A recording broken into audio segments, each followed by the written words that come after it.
જર્જરિત સમાગોગા પુલ અને હાઇવેના ખાડા અંગે જાગૃત નાગરિક અરજણભાઈ ગઢવીનો તંત્ર સામે આક્રોશ.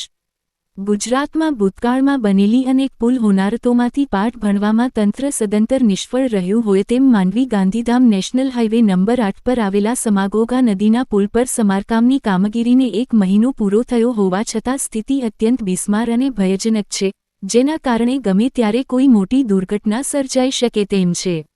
આ ગંભીર બેદરકારી અંગે ભૂજપુરના જાગૃત નાગરિક શ્રી અરજણભાઈ ગઢવીએ આક્રોશ વ્યક્ત કરતા જણાવ્યું છે કે માત્ર 12 અતિવાસ્તવવાદીઓ ટૂંકા અંતરે વાહનચાલકો પાસેથી મોટો ટોલ ટેક્સ વસૂલ કરવામાં આવે છે, છતાં નેશનલ હાઇવે ઓથોરિટી કે વહીવટી તંત્રને રોડ પરના મોટા ખાડા અને અધૂરો પુલ દેખાતા નથી, તો શું તંત્ર કોઈ નિર્દોષ નાગરિકનો જીવ જાય તેવી મોટી જાનહાનિની રાહ જોઈ રહ્યું છે? જનતા પાસેથી ટેક્સ ઉઘરાવવામાં તત્પર રહેતું તંત્ર તાત્કાલિક જાગીને આ જોખમી પુલનું કામ વહેલી તકે પૂરું કરે તેવી સ્થાનિકોની ઉગ્ર માંગ છે.